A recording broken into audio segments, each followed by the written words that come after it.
오래전에 한참 제가 책을 읽을 때 서점에 가면 정말 눈에 많이 띄는 게 어떤 책인가 하면 자기 개발과 자기 수행에 관한 책들이 진짜 많이 나와요.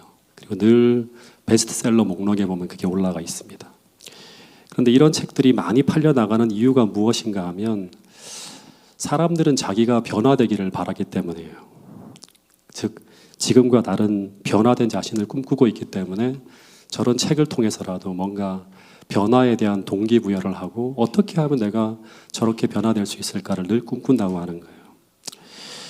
근데 진실을 말하면 저도 한 이제 50을 넘어가는데 우리는 잘 안 변한다고 하는 거예요. 예. 더 정확하게 말하면 변하기는 하는데요. 그 변화의 방향이 많은 부분 우리가 그렇게 안 되기를 바라는 방향으로 자꾸 변화되어져 가는 자신의 모습을 볼 수 있다고 하는 거예요. 이 나이가 자꾸 들어가는데 이상하게 더 감정 컨트롤이 잘 안 되고 더 쉽게 유혹에 넘어가고 더 쉽게 마음이 다치고 더 이기적이고 더 고집스럽고 더 위선적이고 더 나태하고 더 성숙하지 못한 방향으로 자꾸 변하고 있는 거예요. 그 불행한 자기 모습을 보게 되는 거죠. 근데 교회에 다니면 다를까요? 교회를 다니면 만약 오늘 내가 주님과 바른 관계 속에서 날마다 하나님의 은혜가 우리 안에 실제적으로 흘러들은 그런 믿음의 삶을 살고 있지 않다면 우리도 별반 다를 게 없이 살아갈 수도 있다고 하는 걸 기억해야 돼요. 예. 나이가 들어갈수록 뭔가 더 채워지지 않고 공허하고 그러니까 저런 자기 개발서를 보면서도 뭔가 채우려고 하는 거예요. 마음이 불안하고 심지어 교회 일을 열심히 하고 있는데도 뭔가 그리스도로 충만한 기쁨이 없는 그런 공허하고 자꾸 소진되어져 가는 그런 교회 생활을 이어갈 수도 있다고 하는 거예요. 근데 만약 오늘 나에게 그런 일이 벌어지고 있다면 오늘 이 말씀을 좀 주의 깊게 들으면서 거기에 대한 해답을 찾을 수 있는 여러분과 저가 될 수 있기를 간절히 바라겠습니다. 이 복음서의 마지막 장면을 보면 진짜 주님이 볼 때 지독하게 변화되지 않는 사람들이 있었어요. 예, 그 사람들이 바로 누구인가 하면 정말 주님 가장 가까이에서 3년 반을 따라다닌 제자들이었어요. 근데 예수님이 돌아가시기 직전에 그들 앞에는 뭐가 있는가 하면 큰 환난과 박해를 앞에 두고 있어요. 더하여서 어떤 사명이 그들에게 있는가 하면 그 박해를 뚫고 세상에 복음을 전파해야 되는 사명을 가진 사람들이 이 사람들이었어요. 그러니까 오늘 우리와 비슷한 처지에 있는 사람들이죠. 근데 이들이 지금 주님을 앞에 두고 어떤 일이 벌어지고 있는가 하면 누가 더 높은가로 서로 다투고 있었고 그리고 갑자기 주님이 떠나게 된다는 이야기를 듣자 불안함과 두려움으로 자신들의 미래를 막 염려하고 있는 거예요. 근데 이 모습은 어떤 모습인가 하면 미래에 닥쳐올 그 큰 환난과 위기를 위해서 준비되어지지 못한 모습이죠. 예. 근데 이런 변화되지 않는 제자들을 위해 주님께서 그 십자가로 들어가기 직전 그 다락방에서 마지막으로 전하신 그 주옥 같은 메시지가 뭔가 하면 이 다락방 강화라고 하는 거예요. 예. 진짜 중요한 이야기들이죠. 근데 그 내용 중에서 수많은 이야기가 나오는데 그 주제들이 다 한 편 한 편 제가 설교로 쓸 수 있는 그런 내용이고 설교하고 있는 내용인데 그 중에서 요한복음 13장부터 16장까지 몇 번에 걸쳐 반복적으로 계속 예수님이 하신 이야기가 있어요. 이게 핵심이에요. 예. 그게 뭘까요? 이 다락방 강화는 쭉 읽어보면 주님이 떠난 후에 그들에게 닥칠 시련과 박해를 대비하기 위하여 그들에게 주어진 기별이에요. 근데 그 환난과 핍박 속에서 주님이 없는 가운데 그들이 어떻게 재림의 소망을 가지고 계명을 지키고 사랑으로 연합하면서 복음을 전할 수 있는가? 그 핵심 이야기가 뭔가 하면 뭔지 아시죠? 뭐죠? 여러 번 반복적으로 나온 이야기. 예. 내가 너희를 절대 고아처럼 버려두지 않고 성령을 통해 너희와 함께할 것이라고 하는 약속이에요. 내가 육신으로는 떠나가지만 너희들은 절대 혼자가 아니라 성령을 통해서 너희들은 나와 함께 있을 때와 같은 똑같은 도움을 받을 수 있다고 하는 것을 몇 번에 걸쳐서 반복적으로 그들에게 전하고 있는 내용이 바로 13장부터 18장까지 16장까지의 내용이에요. 제가 이런 그 생각을 가지고 이게 읽어보는데요. 요한복음 15장에도 보면 18절에 시작되는 이야기가 뭔가 하면 포도나무 비유가 나오고 난 다음에 세상이 너희를 미워하고 박해할 때 그때를 대비한 주님의 해결책이 무엇인가 하면 26절에 보면 내가 아버지께로부터 너희에게 보혜사 성령을 보낼 거야 하는 거예요. 예. 그리고 16장의 시작부터 어떤 내용이 나오는가 하면 계속 박해 이야기가 나오는데 근데 그때 주님은 어떻게 그들을 도와주실 수 있는가? 계속 박해 이야기가 나오고 답은 뭔가 하면 보혜사 성령을 보내주신다고 하는 거예요. 그래서 그들이 이제 앞으로 펼쳐질 그 환난의 때 그들은 무엇을 준비해야 되는가? 그들은 예수님의 절대적 도움을 받아야 되는데 그러기 위해 그들은 지금 예수님은 눈에 보이지 않지만 그리스도를 대신하여서 우리 가운데 역사하시는 이 성령 하나님을 그들 안에 모시고 성령 하나님과 완전히 하나가 되어 그 도움을 실제적으로 경험하며 살아가야 된다고 하는 거예요. 예. 이것이 바로 뭔가 하면 다가올 대환란을 대비한 주님의 가르침이에요. 예. 저는 야곱의 환란을 위한 가장 필요한 준비, 다시 오실 주님을 맞이할 재림 준비에 관한 핵심 기별이 어디에 담겨 있는가 하면 바로 여기에 담겨 있다고 저는 확신하게 되었어요. 그래서 이 성령이 우리 안에 그리고 우리 곁에서 우리를 실제적으로 도우시는 그 힘과 은혜를 경험하고 있다면 즉 주님과 내가 온전히 하나가 되어지는 이 경험이 정말 현실에서 실제가 되어질 수 있다면 그들은 이 경험을 할 수 있다고 주님께서는 말씀하셨어요. 다락방 강화의 마지막 이야기가 바로 요한복음 16장 33절이었는데요. 같이 한번 읽어보겠습니다. 이 말씀은 시작. 이것을 너희에게 이르는 것은 너희로 내 안에서 평안을 누리게 하려 함이라. 세상에서는 너희가 환난을 당하나 담대하라. 내가 세상을 이기었노라. 예, 이것을 내가 너희에게 이르는 것은 13장부터 16장까지 다락방 강화가 쭉 이어지는데 이것을 너희에게 이르는 것은 뭔가 하면 너희로 내 안에서 평안을 누리게 함이라. 예. 즉 어떤 핍박과 박해 속에서도 평안할 수 있게 하기 위해 내가 이 말씀을 하고 있다고 하는 거예요. 예. 심지어 뭐라고 하는가 하면 너희는 세상에서는 환난을 당하라. 담대하라. 왜 그런가 하면 내가 세상을 이기었노라고 말하는 거예요. 이 예수님의 승리와 이김이 성령을 통해서 오늘 우리를 통해서도 동일하게 성취될 수 있다고 하는 이야기가 반복적으로 나와요. 예. 요한복음 14장 12절에 보면 이런 말씀이 있죠. 이 믿음이 있다면 우리가 주님과 하나가 될 수만 있다면 이런 경험을 할 수 있대요. 그리고 실제로 사도행전은 이 경험을 했다고 하는 거예요. 역사 속에 기록이 됐다고 하는 거예요. 같이 한번 읽어보겠습니다. 요한복음 14장 12절 말씀이에요. 시작. 내가 진실로 진실로 너희에게 이르노니 나를 믿는 자는 내가 하는 일을 그도 할 것이요 또한 그보다 큰 일도 하리니 이는 내가 아버지께로 감이라. 예, 진실로 진실로 너희에게 이르노니 포도나무 여기 14장의 이야기가 쭉 이어지고 난 다음에 주님께서 뭐라고 하는가 하면 나를 믿는 자는이에요. 내가 하는 일을 그도 할 것이요 이보다 큰 일도 하리니 이는 내가 어디로 감이라? 아버지께로 감이라. 아버지께로 가시면 어떻게 된다? 성령이 역사하는 거예요. 근데 이 다락방 강화를 성령에 대한 이야기로 본다면 14장은요 성령에 대한 약속이고요 16장은 성령에 대한 사역이에요. 근데 그 가운데 끼어 있는 게 바로 뭔가 하면 15장이죠. 성령을 경험하기 위해서 그리스도를 대신해서 우리에게 역사하시는 그 성령 하나님과 어떻게 믿음의 관계로 연합되어 우리가 살아야 되는지에 대한 아주 핵심적인 이야기가 담겨 있는 게 바로 뭔가 하면 15장 포도나무 비유라고 하는 거예요. 그럼 이 15장 포도나무 비유의 본문으로 한번 들어가 보면요. 이 포도나무 비유의 이야기가 나오는 배경을 보면 이제 다락방에서 설교를 마친 후에 찬미하면서 감람산 기슭으로 예수님이 제자들과 함께 걸어가고 있는데 근데 시대의 소망에 보면 그때가 밤이었대요. 하늘에는 보름달이 쫙 떠 있어요. 근데 겟세마네의 길 옆으로 쭉 가는데 포도나무 밭이 쭉 펼쳐져 있었대요. 근데 이야기는 다 했죠. 성령에 대한 이야기, 믿음에 대한 이야기 다 할 거 다 하셨어요. 근데 갑자기 그 포도나무를 보시면서 주님께서 한 번 더 제자들에게 뭔가 아주 강력하게 인상적인 설교를 하고 싶은 거예요. 그러면서 이런 이야기를 했다고 합니다. 15장 1절. 자, 읽어볼까요? 시작. 나는 참 포도나무요 내 아버지는 농부라. 먼저 예수님이 그 포도나무에 심겨진 포도나무 밭에 심겨진 그 포도나무를 가리키면서 먼저 하신 말씀이 뭔가 하면 나는 포도나무라고 하는 거예요. 네. 그러면서 내 아버지는 농부라고 해요. 근데 참 궁금한 게 뭔가 하면 이 감람산 기슭에는요 어떤 나무들이 있는가 하면 아주 멋있는 종려나무도 있고요. 쭉 하늘로 뻗어 있는. 그리고 아주 화려한 백향목도 있고 너무 멋있죠, 나무가. 그리고 쭉쭉 잘 뻗은 참나무도 있었다고 합니다.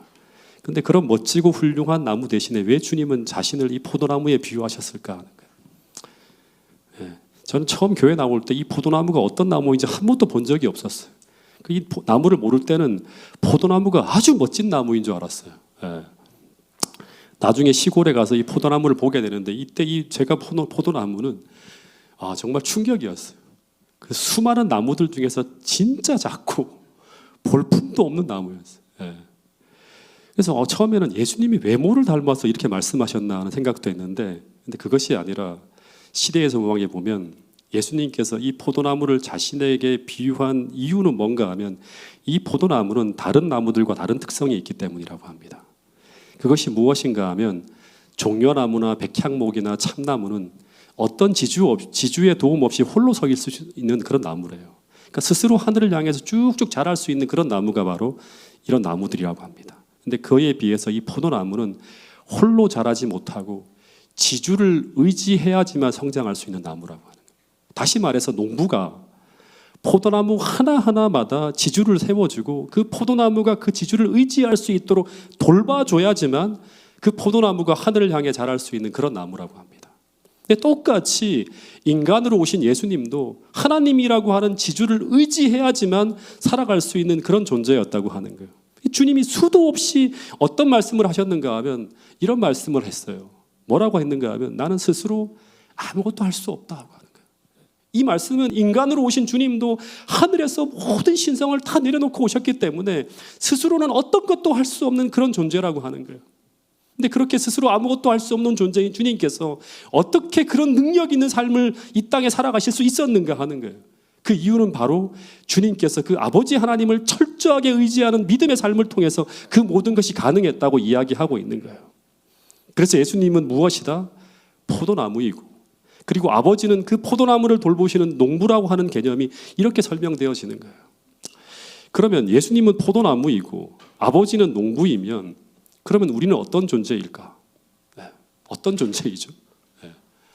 자, 읽어보겠습니다. 요한복음 15장 5절 시작. 나는 포도나무요 너희는 가지라. 그가 내 안에 내가 그 안에 거하면 사람이 열매를 많이 맺나니 나를 떠나서는 너희가 아무것도 할 수 없음이라. 네, 나는 포도나무고 너희는 뭐다? 가지라 하는 거예요. 이 가지라고 하는 말은 무슨 말이죠? 포도나무와 가지의 관계. 가지는 나무에서 들어오는 그 수액을 받지 않으면 가지는 생명을 잃고 죽습니다. 그러니까 이 말을 한마디로 하면 이 가지라고 하는 존재는 포도나무에 절대적으로 의존되어져 있다고 하는 거예요. 여러분 이걸 좀 느껴야 돼요. 이게 이렇게 돼야지만 우리가 하늘의 생명으로 살 수 있어요. 주님처럼 살 수 있다고 하는 거예요. 인간으로 오신 예수님은 이 아버지 하나님과 생명적 관계로 결합되어져 있었어요. 매일같이 아버지로부터 흘러오는 그 하늘의 은혜와 축복을 단 하루라도 공급받지 않으면 그분은 살아갈 수 없다는 것을 아시고 그날 매일의 필요를 아버지로부터 충분히 공급받기 위해서 날마다 어떻게 했는가 하면 새벽 미명에 그 하늘 아버지께서 주시는 것을 공급받기 위해서 매일 기도로 아버지 하나님께 구했다고 하는 거예요. 그런데 이렇게 예수님께서 아버지를 의지해 살아가셨던 것처럼 너희도 예수님과 어떤 관계를 유지해야 된다? 내가 아버지 안에 있는 것처럼 너희들도 내 안에 거하라고 하는 거예요. 예수님과 그런 생명적 관계로 결합되어져 있어야지만 예수님이 돌아가시고 난 후에 펼쳐지는 그 박해 속에서도 예수님께서 승리하신 그 승리를 얻을 수 있다고 얘기하는 거예요. 여러분 그래서 주님은 5절에 내가 아무것도 할 수 없지만 그러나 너희가 내 안에 내가 너희 안에 있으면 과실을 맺을 수 있는 그런 관계를 이룰 수 있다고 하는 거예요. 내가 아버지를 떠나서는 아무것도 할 수 없었던 것처럼 너희도 나를 떠나서는 아무것도 할 수 없다. 떠나고 분리되어지면 제자들은 그 박해의 때 그들은 생존뿐 아니라 그 어떤 하나님의 일도 할 수 없다고 하는 거예요. 그러나 내가 너희 안에 너희가 내 안에 거할 수 있는 이 믿음의 관계, 이 비밀을 오늘 실제적으로 경험할 수 있다면 예수님께서 아버지와 하나였을 때 하나가 되었을 때 생명적으로 결합되어져 있었을 때 그 아버지로부터 공급받는 그 힘과 능력으로 생존하고 그 다음에 꽃이 피고 때를 따라서 하나님이 원하시는 열매를 맺었던 것처럼 그런 축복의 삶을 너희도 살아갈 수 있다고 하는 것입니다. 여러분 그래서 오늘 우리가 꼭 기억해야 될 일은 오늘 내가 무엇을 해야 하는가 보다, 오늘 내가 어떤 계획을 세우고 어떻게 살아가야 하겠다는 것보다 이 시간 가장 먼저 생각해야 되는 것은 무엇인가 하면 내가 지금 한 그리스도인으로서 예수님과 이런 정상적이고 생명적인 관계를 맺고 살아가고 있는가 하는 것입니다. 이 믿음을 가지고 오늘 내가 살아가고 있는가 하는 것입니다. 이 믿음을 통해서 정말 바울처럼 내게 사는 것이 그리스도라고 하는 것을 정말 매일 매순간 확신하며 살아갈 수 있는가 하는 거예요. 그것이 가능하다면 오늘 주님께서 이루신 그 사역을 여러분들의 삶을 통해서 사역지에서 이룰 수 있다고 주님께서는 말씀하고 있습니다. 이 이야기를 생각하다가 갑자기 이런 생각이 들었어요. 제가 40년 전에 어릴 때 참 좋아했던 만화 영화가 바로 이 로버트 태권브이인데요. 이 로버트 태권브이는 스토리가 뻔합니다. 시작은 뭐죠? 지구를 위협하는 악당 로봇들이 막 쳐들어와서 사람들을 괴롭혀요.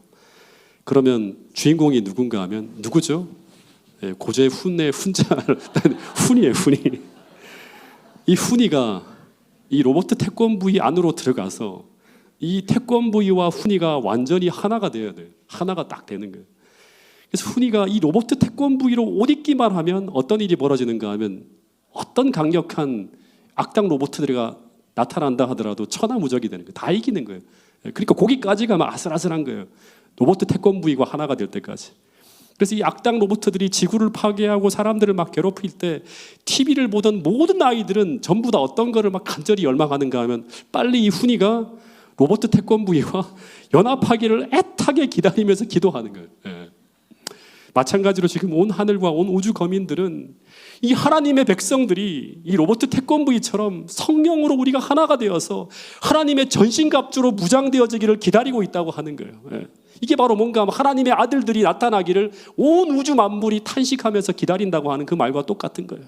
그러기만 하면 우리는 그리스도의 전능한 권세로 사단의 모든 권세를 물리치면서 그리스도를 대신해서 세상을 구할 수 있는 사역을 펼칠 수 있다고 성경은 이야기하고 있는 것입니다. 그것을 알기 때문에 사단은 어떻게든 이 연합과 결합을 막기 위해서 최선을 다한다고 하는 거예요. 즉 우리의 믿음을 파괴하기 위해서 최선을 다할 것이라고 하는 거예요. 여러분, 그래서 오늘 다시 한번 여러분들에게 호소합니다.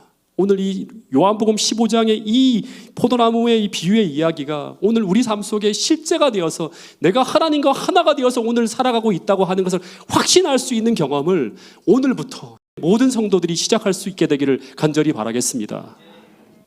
근데 2절에 보면 좀 지금까지 이야기와 조금 다른 이야기를 하고 있는 듯이 보이는 문구가 나옵니다.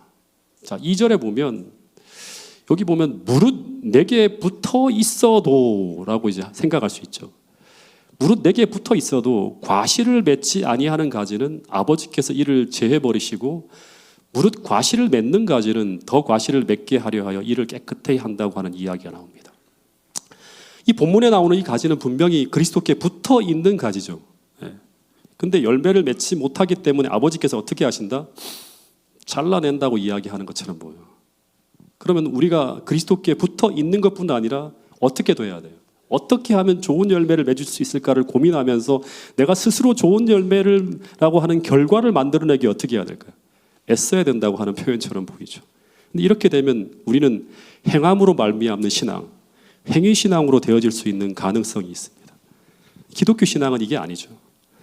근데 여기에 나오는 이 단어 하나를 어떤 한 목사님이 깊이 연구해서 책으로 냈어요. 그걸 보는데 이게 이런 이야기구나, 굉장히 큰 감동을 받은 적이 있습니다.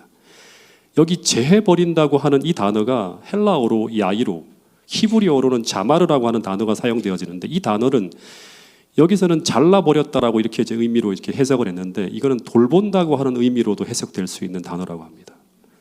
그래서 이사야서 5장 6절에 보면 내가 이것을 황폐하게 하리니 다시는 가지를 자름이라고 하는 이런 그 단어로도 번역되어지지만 이 자마르라고 하는 단어가 똑같은 이 단어 자마르가 레위기서 25장 3절 4절에는 다스리다라고 하는 의미로도 번역되어질 수 있다고 합니다. 그러니까 똑같은 의미예요. 자른다고 하는 의미와 가꾸다, 다스리다, 돌보다 똑같은 의미라고 하는 거예요. 그래서 이 요한복음 15장 2절에 그 가지를 제한다고 하는 이 단어는 가지를 돌본다라고도 해석될 수 있는 거예요. 이런 관점에서 보면 전혀 다른 의미가 나와요. 본문의 2절에 나오는 이 가지는 어떤 가지인가 하면 포도나무에 붙어 있기는 한데 아직 열매를 맺지 못하고 있는 이 가지는 어떤 가지인가 하면 보통 포도나무의 생리를 보면 정상적이고 건강한 가지는 하늘 향해 올라가는데 근데 어떤 가지들은 이 포도나무에 붙어 있더라도 하늘이 아니라 땅 아래로 이렇게 낮게 뻗어가는 가지들이 있대요. 저는 이제 농사를 안 지었기 때문에 책으로만 보고 하는 얘기예요. 근데 그러다 보면 이 가지가 땅에 닿기도 하는데 그러면 어떻게 되는가 하면 이 땅에 닿은 가지는 거기서 뿌리를 내린대요. 그러면 좋은 열매를 맺을 수가 없게 된다고 합니다. 그래서 농부는 어떻게 하는가 하면 이 가지가 아래로 쭉 내려가게 되면 어떻게 하는가 하면 가지를 잘라버리는 것이 아니라 막대 지주를 놓거나 돌을 쌓아서 밭에 올려놓아서 이 가지가 고임을 받게 해준대요. 그러면 어떤 일이 벌어지는가 하면 이 고임을 받은 포도나무 가지는 다시 정상적으로 위를 향해 자라서 어떻게 된다? 열매를 맺게 된다고 하는 거예요. 이 과정을 헬라어로는 야이로, 히브리 단어로는 자마르라고 하는데 돌보고 다스리는 과정이라고 하는 거예요.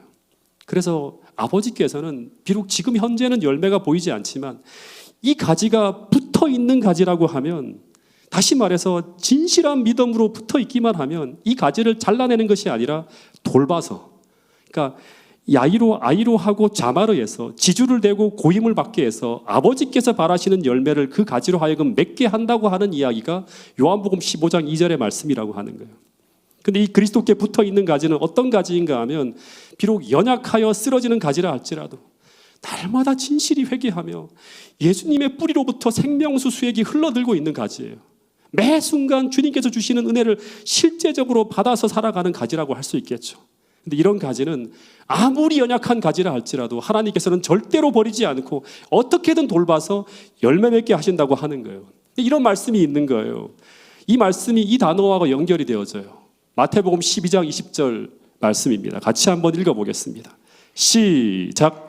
상한 갈대를 꺾지 아니하며 꺼져가는 심지를 끄지 아니하기를 심판하여 이길 때까지 하리니. 상한 갈대를 꺾지 아니하시고 절대 상한 갈대라 해서 하나님은 꺾어내거나 잘라내지 않습니다.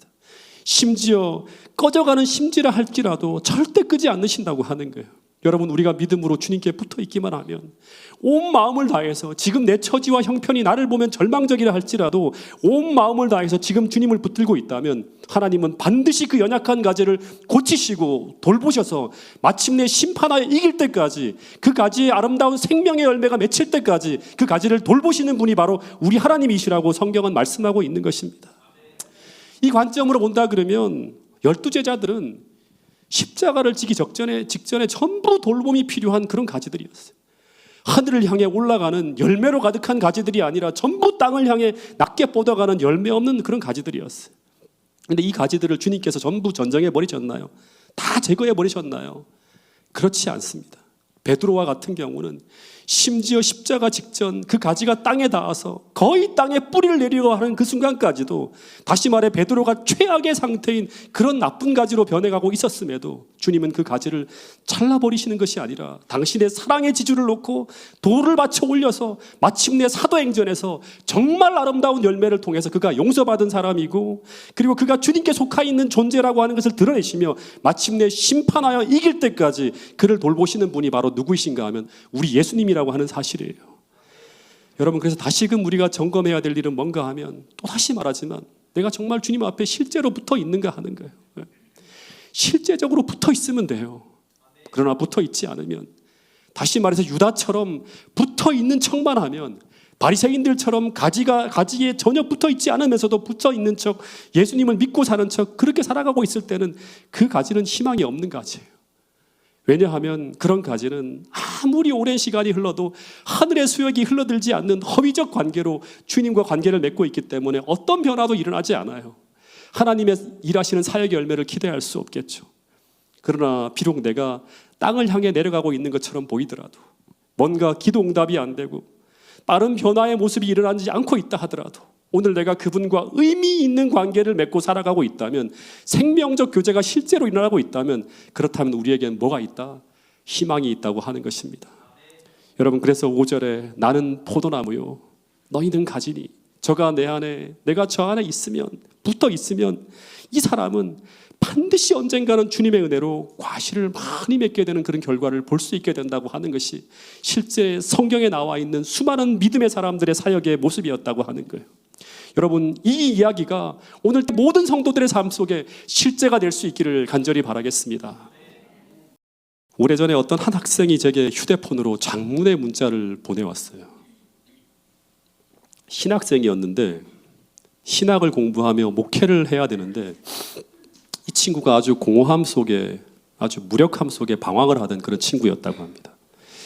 더 구체적으로 이야기하면 그런 삶 속에 생활개혁이 일어나지 않고 있었고 많은 악습에 매여서 살아가고 있는 그런 학생이었어요. 그래서 내가 이렇게 하면 목회를 나갈 수 있을까 막 이런 고민을 하다가 이 친구가 나중에는 신앙까지 다 잃어버릴 지경이었다고 하는 그런 이야기를 하고 있었어요.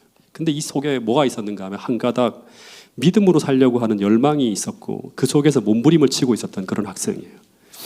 근데 그런 중에 이 친구에게 여러 친구들이 이런저런 설교를 소개해 줬는데 그러던 중에 이 친구가 제가 했던 이 창세기 설교도 이 친구가 듣기 시작했다고 하는 그런 이제 문자가 이렇게 나와 있었어요. 근데 이 설교가 이 친구에게 잘 맞았는지 처음에는 이 친구가 설교 듣는 것도 힘들어갖고 막 힘들어 했는데 그래도 하루에 한 개씩만 듣자고 하는 그런 생각을 가지고 하루에 한 개씩만 듣는 그런 쪽으로 자기 자신을 헌신하기로 결심하고 한 개씩 듣기 시작했다고 합니다.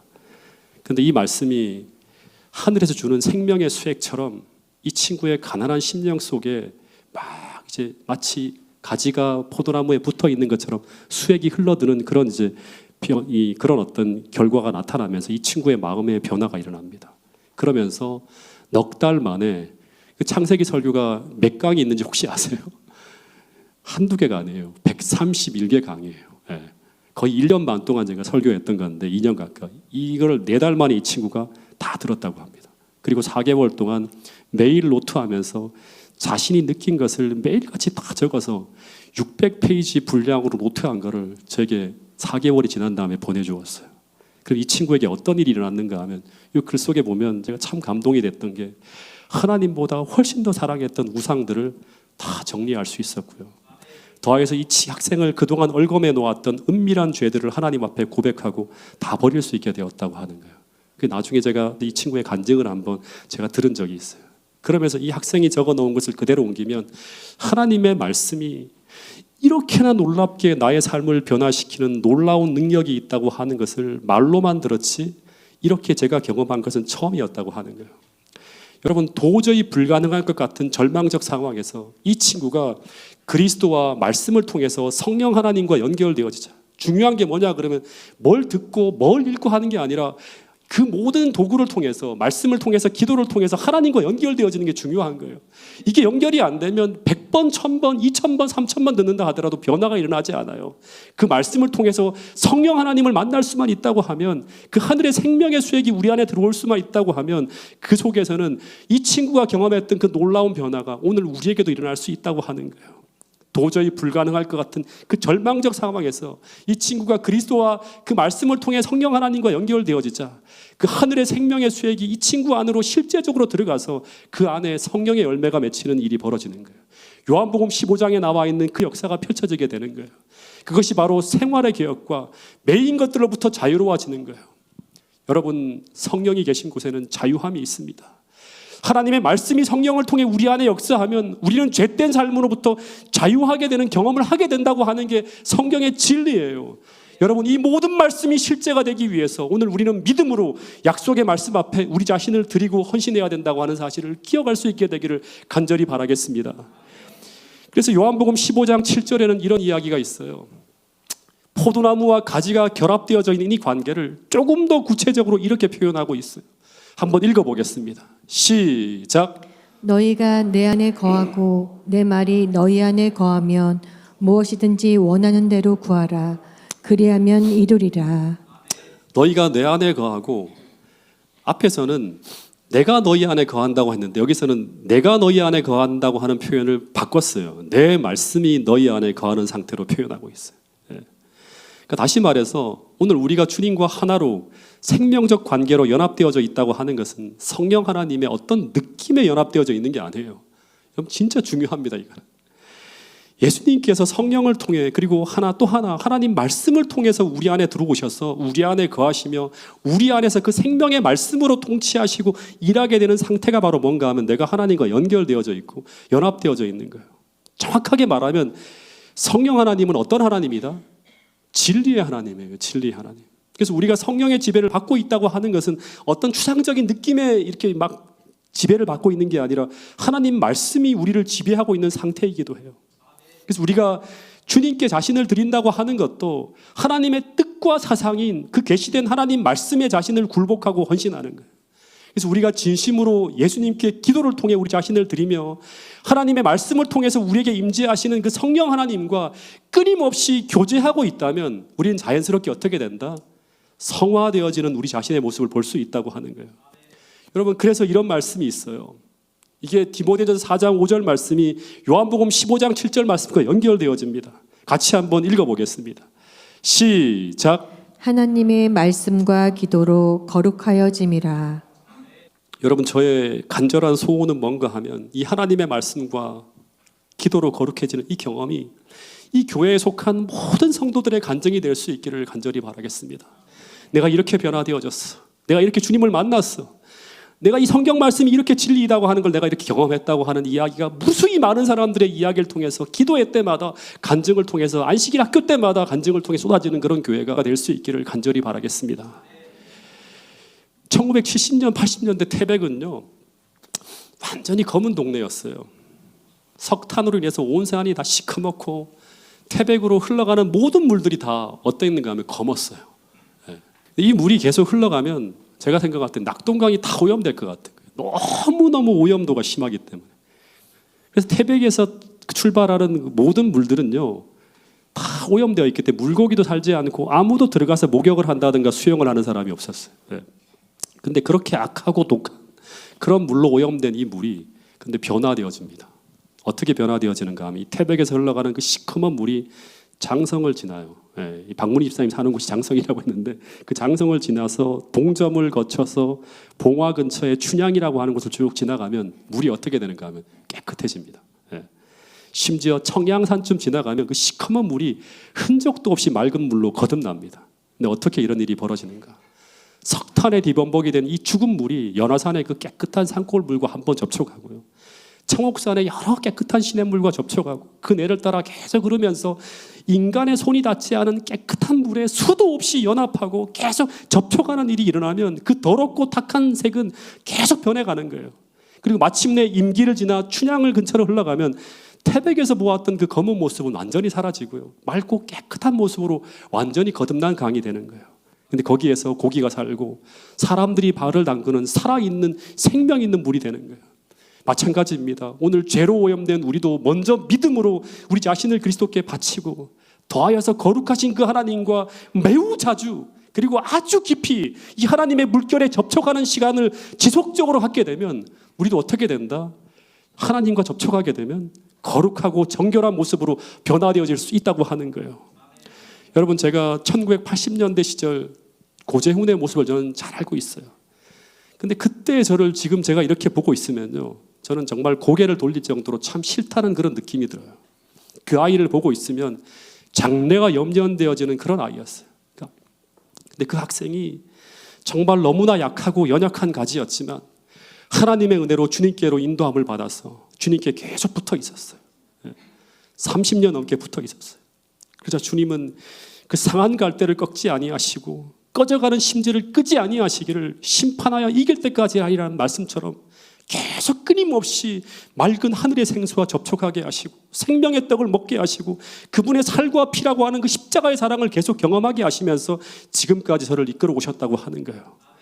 근데 갈 길이 아직 너무 멀지만 그때 고재훈이라고 하는 학생과 지금의 고재훈이라고 하는 사람은 하늘과 땅이 다른 것처럼 달라요. 마음의 건강함도 다르고 사물을 바라보는 관점도 다르고 욕망도 달라요. 그리고 저는 지금 이 시간도 그분께서 저를 붙들고 있음을 저는 지금 느껴요. 그리고 그분을 붙들고 저는 이 자리에 서 있고 그 하나님의 은혜로 제가 지금 이 자리에 서 있고 그 은혜로 설교하고 있고 그 은혜로 사역하고 있음을 저는 지금 고백합니다.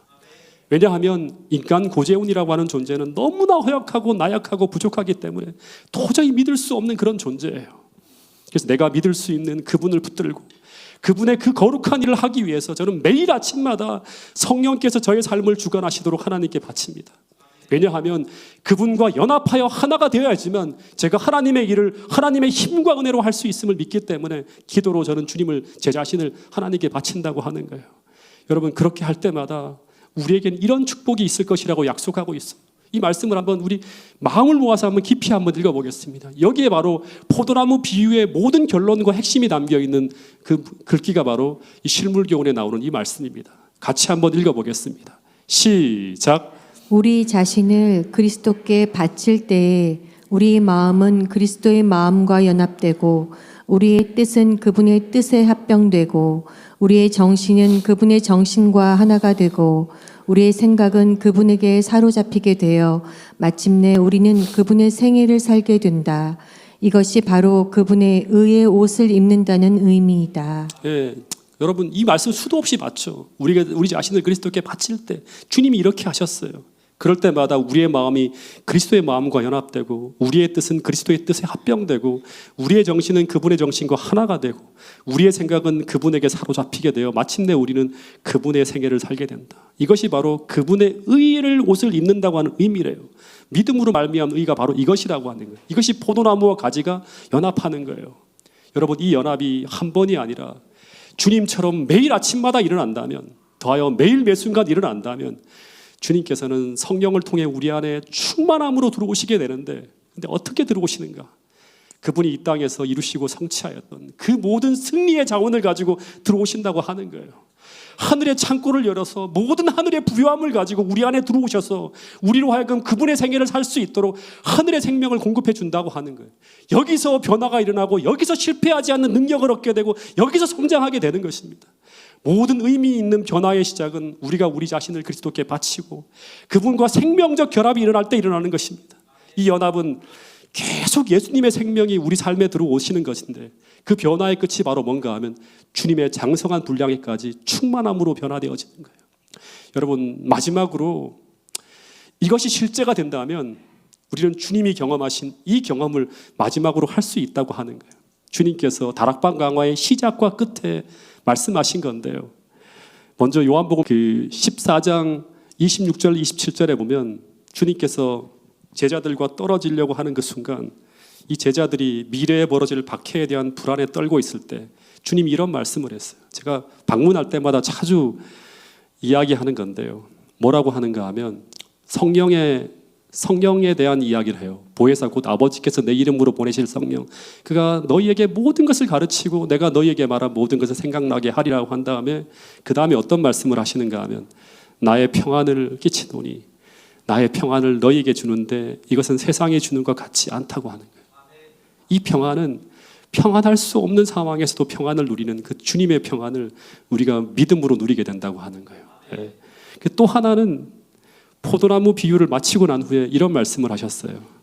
내가 이것을 너희에게 이름은 이 경험이 실제가 되어진다면 너희는 분명히 어떤 기쁨을 맛볼 수 있다. 내 기쁨이 너희에게 있어. 너희 기쁨이 충만해지는 경험을 하게 된다고 하는 거예요.